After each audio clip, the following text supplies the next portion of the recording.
Hi friends, ఇగో చూడండి పప్పులోకి అయితే ఈ మిరపకాయలు వేపుతున్నాను.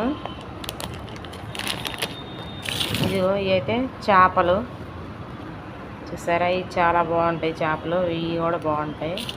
వీటి పేర్లు అయితే తెలియదు, ఇవైతే వేపుతున్నా. ఇప్పుడు స్టవ్ ముట్టించి ప్యాన్ అయితే పెట్టుకున్నా, వేడైంది. ఇప్పుడు ఆయిల్ అయితే వేసుకున్నా.